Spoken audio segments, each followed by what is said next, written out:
Number 1 आसंता 27 तारिख हेब ASO परीक्षा। आसंता 27 हेब एएसओ परीक्षा। बन्या जो घुंची आसिस्टांट सेक्शन ऑफिसर परीक्षा अगस्ट 27 हेब। एने ओपीएससी पक्षर विज्ञप्ति प्रकाश पाई। आसंता 27 तारिख अर्थात शनिवार दिन एएसओ परीक्षा हेब। यही परीक्षा 3टी सिटिंग रे हेब। प्रथम सिटिंग परीक्षा सकाळ 9टाରୁ 10:30 पर्यंत रही। द्वितीय सिटिंग परीक्षा 11:30 दिन 1 पर्यंत हेब। सेहीपरि तृतीय सिटिंग अपराह्न 2टाରୁ 4:30 पर्यंत हेब। तेबे भिन्नक्षम प्रार्थी परीक्षा समय टिके अधिक रखाଯାଇଛି। सेमाने प्रति सिटिंग रे अध घंटाए लेखाएं अधिक समय पाइबे। प्रथम सिटिंग रे साधारण ज्ञान परीक्षा हेब। द्वितीय सिटिंग रे रिजनिंग और मेंटाल एबिलिटी सहित गणित परीक्षा कराजिवो। सेहीपरि तृतीय सिटिंग रे इंग्राजी और ओडिया परीक्षा हेब। मोट 759टी एएसओ पदवीर नियुक्ति पाई एही परीक्षा करा जाउछि। नंबर 2 वर्षा और बन्या स्थिति को नहीं एसआरसी प्रेसमिट। राज्य में बन्या स्थिति नहीं स्वतंत्र रिलीफ कमिशनर प्रदीप जेना सांबादिक सम्मिलन करी सूचना देइछन्ति। तेबे सुवर्णरेखा नदी में बन्या संभावना थिबा कहिछन्ति एसआरसी। सेहीपरि बुढ़ाबालंग नदी में सामान्य बन्या आशंका रही। प्रशासन टार्गेट रे रहिबो सुवर्णरेखा बुढ़ाबालंग। अवपातर प्रभाव में मयूरभंज और बालेश्वर प्रबल वर्षा होइछि। झारखंड में भी प्रबल वर्षा होइछि जहाद्वारा झारखंड गालुडी ब्यारेज 7टी गेट खोलिछन्ति। सेठारु 1,05,000 क्यूसेक पानी आसुछि जहाद्वारा सुवर्णरेखार जलस्तर बढ़िबो। सेहीपरि बुढ़ाबलंगरे विशेष बन्या स्थिति नाही किंतु आमे उभय नदी उपरे तीक्ष्ण नजर रखुछु। वर्षा और बन्या परिस्थिति को दृष्टि रखी बढ़िला +2 नामलेखा अवधि। वर्षा और बन्या परिस्थिति को दृष्टि रखी युक्त 2 छात्र छात्री नामलेखा अवधि को वृद्धि कराଯାଇଛି।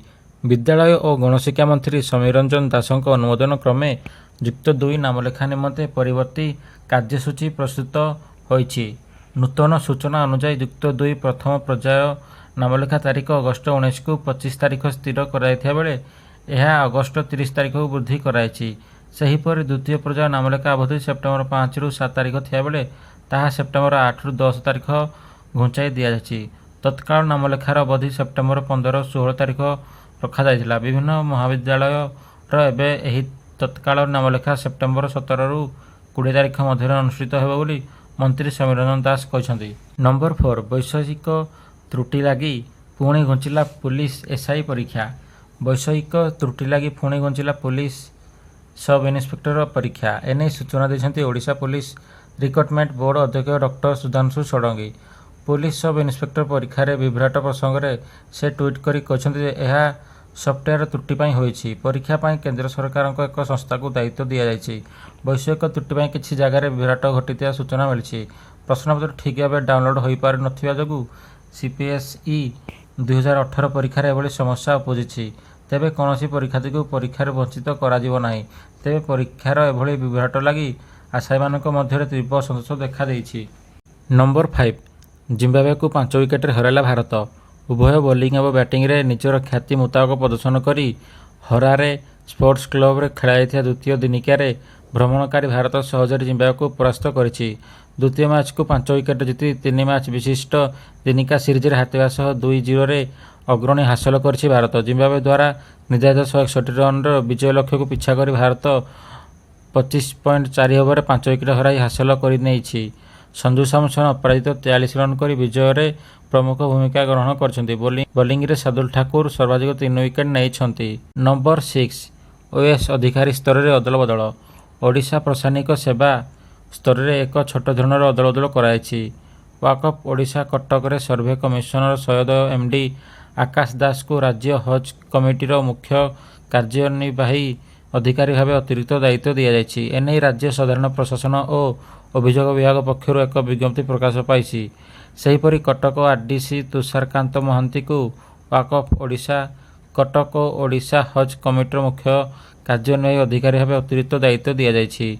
ओडिशा राज्य विहीन निगम लिमिटेड भुवनेश्वर एमडी ज्योतिरंजन मिश्र को ओडिशा प्राथमिक शिक्षार निर्देशक भाव बदली कराइछि। बालेश्वर अतिरिक्त जिला मजिस्ट्रेट भावेश कुमार नायक को ओडिशा विहीन निगम लिमिटेड एमडी राज्य विधानसभा विरोधी दल नेता एक्स व्यक्तिगत सचिव तरणीन सेन नायक को Odisha subordinate staff selection commissioner जुग्म सचिव दायित्व दि जाइछि। नंबर 7 2019 सुधा कटिथिया समस्त चालाण बातिल। राज्यर समस्त ट्राफिक उल्लंघनकारीଙ୍କୁ ମିଳିଛି ଆଶ୍ୱସ୍ତି। 2019 ପର୍ଯ୍ୟନ୍ତ ବିନା ହେଲମେଟରେ ଗାଡ଼ି ଚାଳନା, ବିନା ସିଟ୍ ବେଲ୍ଟରେ ଗାଡ଼ି ଚାଳନା, 3 ଜଣିଆ ବାଇକ୍ ଯାତ୍ରା ଆଦି ବିଭିନ୍ନ ପ୍ରକାର ଟ୍ରାଫିକ୍ ଉଲ୍ଲଂଘନରେ କଟିଥିବା ଚାଲାଣକୁ ରାଜ୍ୟ ପରିବହନ ବିଭାଗ ବାତିଲ କରିଦେଇଛି। ରାଜ୍ୟ ସରକାରଙ୍କ ଏହି ନିଷ୍ପତ୍ତି ଫଳରେ ଟ୍ରାଫିକ୍ ନିୟମ ଉଲ୍ଲଂଘନ କରିଥିବା ଗାଡ଼ି ଚାଳକଙ୍କୁ ଆଶ୍ୱସ୍ତି ମିଳିଛି। 2019 ଡିସେମ୍ବର ମାସ ପୂର୍ବରୁ ବିଭିନ୍ନ ଆର୍ଟିଓ ଏବଂ ପୋଲିସ ନିକଟରେ ପଡ଼ି ରହିଥିବା ସମସ୍ତ ଭେହିକିଲ୍ ଚେକିଂ ରିପୋର୍ଟକୁ ବାତିଲ କରାଯାଇଛି। ଅନ୍ୟପକ୍ଷରେ 2019 ଡିସେମ୍ବର ପରଠାରୁ କଟିଥିବା ଚାଲାଣ ନେଇ କୌଣସି ନିଷ୍ପତ୍ତି ନିଆଯାଇ ନାହିଁ। ସାଧାରଣ ଭାବେ ଗାଡ଼ି ଚାଳକ ନିୟମ ନ ମାନିଲେ ପୋଲିସ କିମ୍ବା ପରିବହନ ଅଧିକାରୀ ଚାଲାଣ କାଟିଥାନ୍ତି। ଚାଲାଣ କାଟିବାର 15 ଦିନ ମଧ୍ୟରେ ଜରିମାନା ନ ଦେଲେ ପୋଲିସ ଉକ୍ତ କେସ୍କୁ ମାଜିଷ୍ଟ୍ରେଟଙ୍କ କୋର୍ଟକୁ ପଠାଇବାର ବ୍ୟବସ୍ଥା ରହିଛି। ନମ୍ବର 8 ବନ୍ଦ ହେଲା ହୀରାକୁଦର ଆଉ 6ଟି ଗେଟ୍। ବର୍ତ୍ତମାନ ରାଜ୍ୟରେ ବନ୍ୟା ସ୍ଥିତି ଟିକିଏ ସୁଧୁରିବାରେ ଲାଗିଲାଣି। ସବୁଆଡ଼େ ଜଳମଗ୍ନ ଥିବା ବେଳେ କିପରି ଲୋକମାନଙ୍କ ପାଖରେ ସହାୟତା ପହଞ୍ଚି ପାରିବ ତାହା ଉପରେ ବର୍ତ୍ତମାନ ଅଧିକ ଗୁରୁତ୍ୱ ଦେବାକୁ ମୁଖ୍ୟମନ୍ତ୍ରୀ ନିର୍ଦ୍ଦେଶ ଦେଇଛନ୍ତି। ତେବେ ଆଜି ସକାଳେ ହୀରାକୁଦର 8ଟି ଗେଟ୍ ବନ୍ଦ କରାଯାଇଥିଲା ଏବଂ 16ଟି ଗେଟ୍ ଦେଇ ଜଳ ନିଷ୍କାସିତ ହେଉଥିବା ବେଳେ ଏବେ ପୁଣି 6ଟି ଗେଟ୍କୁ ବନ୍ଦ କରାଯାଇଛି। ବର୍ତ୍ତମାନ ମୋଟ 10ଟି ଗେଟ୍ ଦେଇ ଜଳ ନିଷ୍କାସନ କରାଯାଉଛି। ବର୍ତ୍ତମାନ 10ଟି ଗେଟ୍ ଦେଇ ପ୍ରବେଶ କରୁଛି 1,90,298 କ୍ୟୁସେକ୍ ଜଳ ଏବଂ ନିଷ୍କାସନ ହେଉଛି 2,91,433 କ୍ୟୁସେକ୍। ଆଜି ଦିନ 12ଟା ସୁଦ୍ଧା 620.47 ଫୁଟର ଜଳସ୍ତର ରହିଛି। 9 ଆସିଲା ବନ୍ୟା କ୍ଷୟକ୍ଷତି ରିପୋର୍ଟ। ବନ୍ୟା କ୍ଷୟକ୍ଷତି ରିପୋର୍ଟ। ଚଳିତ ବନ୍ୟାରେ 7,13,000 ଲୋକ ପ୍ରଭାବିତ ହୋଇଥିବା କହିଛନ୍ତି ସରକାର। ଏବେ ବି 4,72,000 ଲୋକ ଜଳବନ୍ଦୀ ଅବସ୍ଥାରେ ଅଛନ୍ତି।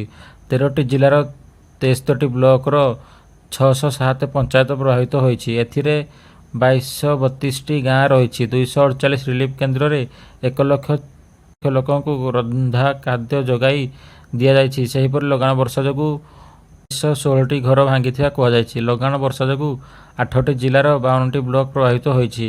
524ଟି ଗାଁର ପ୍ରାୟ 27,000 ଲୋକ ପ୍ରଭାବିତ ହୋଇଥିବା କହିଛନ୍ତି ସରକାର। 10 ଏସିଆ କପ୍ରୁ ବାଦ୍ ପଡ଼ିଲେ ଶାହିନ ଆଫ୍ରିଦି।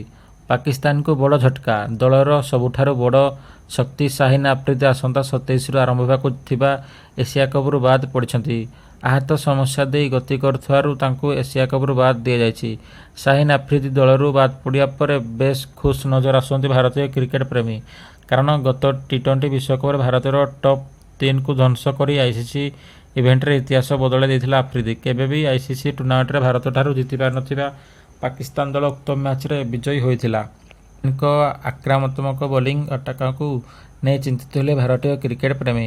ତେବେ କହି ରଖୁ କି ଆହତ କାରଣ ପାଇଁ ଭାରତୀୟ ଦଳର ପ୍ରମୁଖ ଦ୍ରୁତ ବୋଲର ଯଶପ୍ରୀତ ବୁମରା ମଧ୍ୟ ଏସିଆ କପ୍ ପାଇଁ ଦଳରୁ ବାଦ୍ ପଡ଼ିଛନ୍ତି। ଫଳରେ ଦୁଇ ଦଳ ନିଜର ପ୍ରମୁଖ ଦ୍ରୁତ ବୋଲରଙ୍କୁ ବିନା ପ୍ରଥମ ମ୍ୟାଚ୍ରେ ମୁହାଁମୁହିଁ ହେବାକୁ ଯାଉଛନ୍ତି, ଯାହାକି ଉଭୟ ଦଳର ବ୍ୟାଟରଙ୍କୁ ବଡ଼ ଫାଇଦା ହେବ।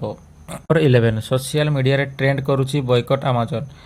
ସୋସିଆଲ ମିଡ଼ିଆରେ ଟ୍ରେଣ୍ଡ କରୁଛି ବୟକଟ୍ ଆମାଜନ। ଇ-କମର୍ସ ଜାଏଣ୍ଟ ଆମାଜନକୁ ହିନ୍ଦୁ ବିରୋଧୀ କାର୍ଯ୍ୟକଳାପ ପାଇଁ ବିରୋଧ କରାଯାଉଛି।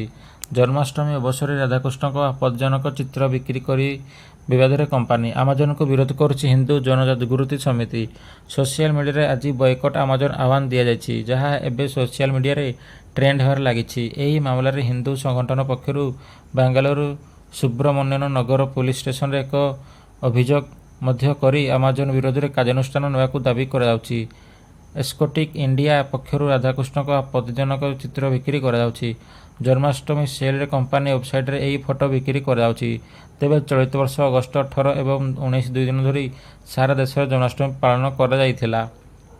ନମ୍ବର 12 ସରକାରୀ ମହାବିଦ୍ୟାଳୟରେ 334 ଜଣଙ୍କୁ ଦିଆଯିବ ନିଯୁକ୍ତି।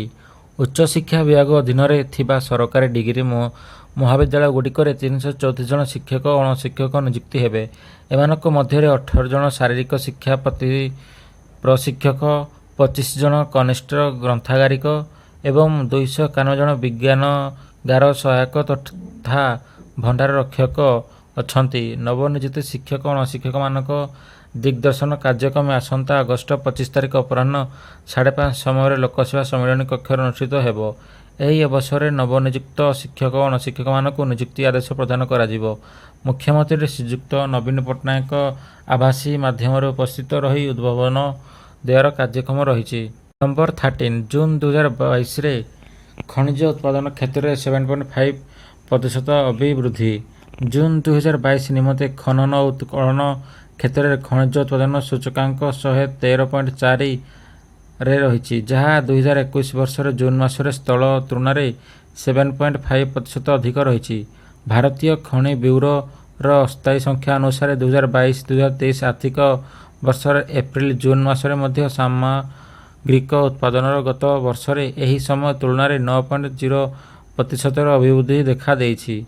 ଭାରତୀୟ ଖଣି ବ୍ୟୁରୋର ଅସ୍ଥାୟୀ ସଂଖ୍ୟା ଅନୁସାରେ ଜୁନ୍ 2022ରେ ମହତ୍ତ୍ୱପୂର୍ଣ୍ଣ ଖଣିଜର ଉତ୍ପାଦନ ସ୍ତର ଏହି ପ୍ରକାର ଥିଲା: କୋଇଲା 659 lakh ton, lignite 46 lakh ton, ପ୍ରାକୃତିକ ଗ୍ୟାସ୍ 2,747 ମିଲିୟନ ଘନ metre, petroleum 26 lakh ton, bauxite 950,000 ton, chromite 343,000 ton, ଘନୀଭୂତ ତମ୍ବା 10,000 ଟନ୍, ସୁନା 85 କିଲୋଗ୍ରାମ, ଲୁହାପଥର 201 ଲକ୍ଷ ଟନ୍, ଘନୀଭୂତ ସୀସା 30,000 ଟନ୍, ମାଗାଜିନ୍ 238,000 ଟନ୍, ଘନୀଭୂତ ଦସ୍ତା 142,000 ଟନ୍, ଚୂନପଥର 335 ଲକ୍ଷ ଟନ୍, ଫସ୍ଫରାଇଟ୍ 199,000 ଟନ୍, ମାଗ୍ନେସାଇଟ୍ 8,000 ଟନ୍ ଏବଂ 44 କ୍ୟାରେଟ୍ ହୀରା।